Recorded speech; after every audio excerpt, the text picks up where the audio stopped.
I'm making this video today specifically to answer some questions from you. And so I'm going to be focusing this entire episode on powder, and specifically smokeless powder. I'm going to start with some of the basics, but I'm going to proceed or progress relatively rapidly into some more advanced topics. Now let me start by defining a term that's pretty important to us. That's the term firearms. A firearm is a gun, a weapon that propels a projectile, usually a bullet or a column of shot and its wad. It propels it through the use of fire. Now, that sounds pretty self-evident. A firearm uses fire. Well, the distinction there is between or with air rifles. They propel that projectile, a BB or a pellet, with air pressure. But a firearm projects or propels that projectile with fire. But how does it do that, really? I mean, fire, a flame all by itself, can't propel anything. But the byproduct of that fire, that flame, or the burning of powder inside the burn chamber of a rifle, black powder type rifle, let's say, or inside the burn chamber of a case, can and does propel a projectile down the bore and downrange. So the burn chamber that we're interested in is the case, or really the cartridge, which is a case that has been capped or sealed with a bullet. So as that fire burns the gunpowder, the gases that are produced as a byproduct of that burning, think of it as an exhaust, those gases, because they're very hot, expand. Now you know this concept really, really well already. It's officially called the concept of thermal expansion. And we see it fairly frequently. It's the reason why steam rises, smoke rises, hot air balloons rise. But we're not so interested or worried or concerned about those hot gases rising, but rather what we're doing is we are harnessing that expansion, that thermal expansion of those gases to propel the bullet down the bore and downrange.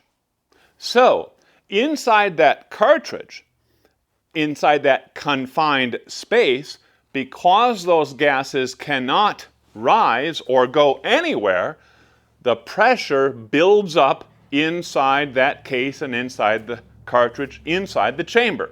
Once the pressure exceeds a certain point, and there's no exact number on that, but something is then going to give in that cartridge. And if everything goes well, what's going to give is the bullet. The bullet is going to be ejected from the mouth of that case. It is the weak point, and we want it to be the weak point in that link. It's going to be ejected from the mouth of that case, begin traveling down the bore.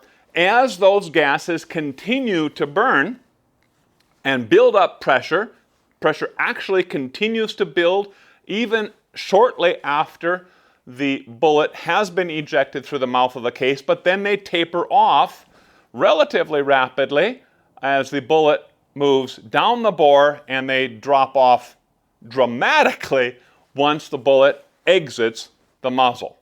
Now, this entire concept is true of black powder as well as smokeless powder, but of course, I'm going to be focusing on smokeless powder. Now, there are a couple of characteristics or qualities of smokeless powder that kind of set it apart from black powder. Number one, as the name implies, it produces far less smoke. Smokeless, I don't know. We'll always see some smoke, but in comparison to black powder, the amount of smoke produced is dramatically reduced. It is flammable, And it also is considered explosive, but it's not explosive in what we would consider a detonation type of explosion, but rather a burning type of explosion. So in some ways, it's hugely different from C4 and other true high explosives. It's considered a low explosive. Now, in comparison to black powder, smokeless powder produces far more pressure than black powder ever can produce. And that really is the chemical magic of smokeless powder. Now understand this.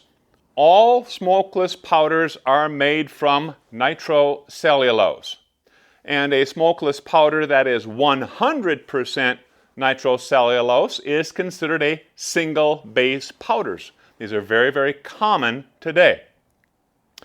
However, a lot of powders available to us for our rifles, our handguns, and so on are considered double base powders. They are then consisting of nitrocellulose, that's an automatic, plus nitroglycerin. That makes it a double base powder. There are triple base powders, but I don't think I've ever seen them used in small arms, rifles, handguns, shotguns. Now, based on these facts, you might be wondering about why is there so many different powders on the market. You might go to the sporting goods store. Maybe some years ago you'd go to the sporting goods store and you'd see just a whole bunch of different powders on the shelf that you could buy. Today you can go online and look at all the different powders out there, even though many of those may be out of stock. Nonetheless, there are a lot of different powders out there. Now you might be thinking, well, how in the world can there be so many powders if they're all either single base or double base? Shouldn't there only be two? Well, the difference in all those powders that you see is in the burn rate of those powders. Well, how in the world is a single base and a double base powder going to have all these different burn rates? So let's focus on that for a little bit. Now, the very fastest of burn rate smokeless powders are used in shotguns and pistols. As that burn rate slows a little bit, or the powder design for that burn rate slows, then we see applications for small rifles, 5.56, 223, 6.5 Grendel, somewhere in that range. Then as we have even slower burning powders, we get into larger, maybe you would call them your medium size center fire rifle rounds, and that would be like the 243 Winchester, the 308 Winchester, 6.5 Creedmoor would fall into that range. Slow those powders down, the burn rate's just a little bit more, and we get into our belted magnums. 7 Mike, 338 Win Mag. Slow them down even more, as slow as we can get them to go, and we're looking at powders ideally suited to the 50 BMG. So it's not really the caliber or the size of the projectile, although there is some relationship there. What we're really looking at is the amount or volume of powder that needs to burn before that bullet or projectile exits the muzzle. So the 50 Beowulf does not use anywhere near as slow a burning powder as the 50 BMG. The 50 BMG case is just gigantic. If you've ever seen one of those, they're really, really a large case. There's lots of powder there. Now, since these are all nitrocellulose and nitrocellulose plus nitroglycerin, single base, double base type of powders, how do we ever get that array of different burn rates? Well, it has nothing to do with the nitrocellulose and or nitroglycerin. It has nothing to do with the primer necessarily. What it has to do with is two characteristics of that powder itself. The first is a physical change in the powder. And what I mean by that is the shape and the surface area to volume ratio of each kernel of powder. We can look at and use flake type powders. That's stuff like your red dot, unique powder, fast burning powders, shotgun, pistol type powders. We can talk about and use spherical powders. They almost look like little grains of sand. Yes, some of those spheres are slightly larger than others. That's all by design. But those are then used in something like the 5.56. Very common to use spherical powders there. And then we have what's called stick or cylindrical shaped powders. And those are what you're going to see in the larger rifles all the way out to the 50 BMG. So the surface area to volume ratio can be used to affect the burn rate. It's just like a wildfire, right? So that wildfire comes through a rangeland area or forest area, and those grasses, the small little twigs, are going to burn very easily, very quickly, and they're gone. They've turned to ash. However, those big trees that are out there, they take a long time to burn. And in fact, after a wildfire, sometimes much of that tree is still there. It's just standing there. Oh, it's dead. It's all burned out.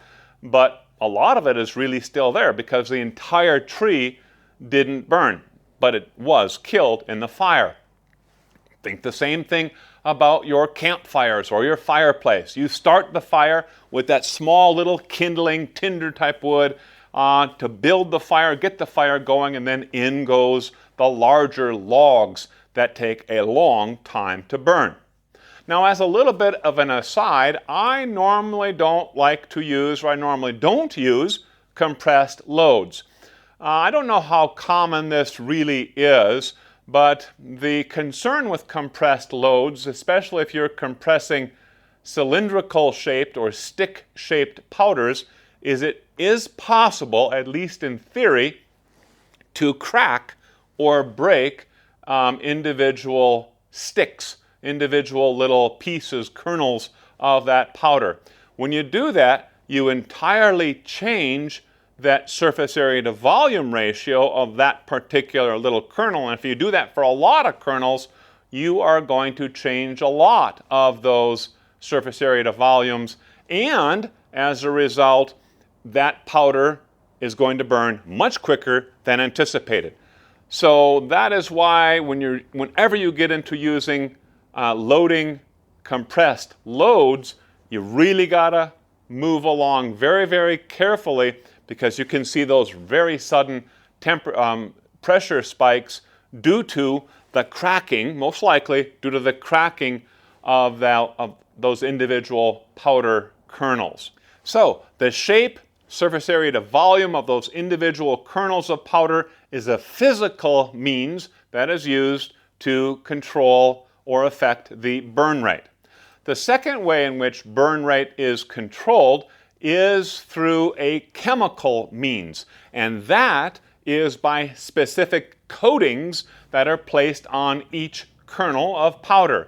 Those coatings retard or delay the burning process. They slow down the burning process. And in some instances, a thicker layer of that coating is put on, or several different coatings are used to delay that burning process, and that further slows down the burn rate of those powders. Think of a peanut M&M, right? You've got that peanut on the inside, that's your nitrocellulose. Then you've got that chocolate coating, kind of a thicker chocolate coating, that is coating number 1.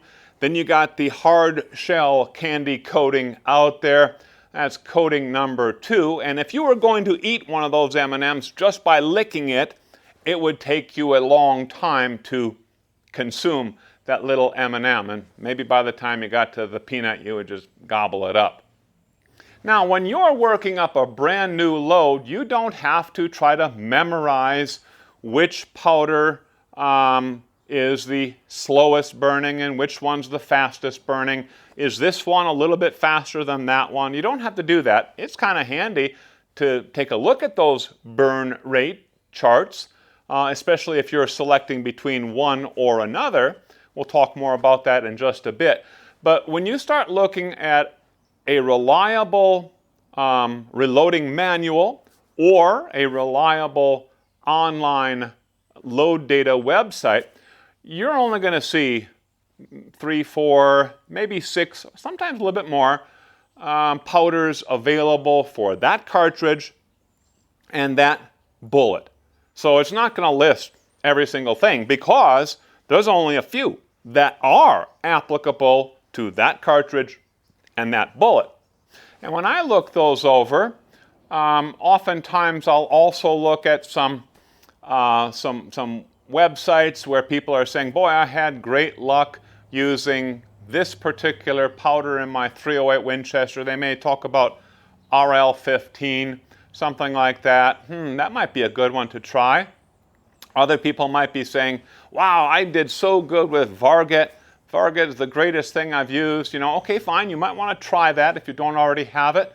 Varget in particular is a very ubiquitous, very lots of applicability, let's say, for Varget across the board, kind of. I've used it for my 220 Swift all the way up to my .308 Winchester. Works out really, really well for those.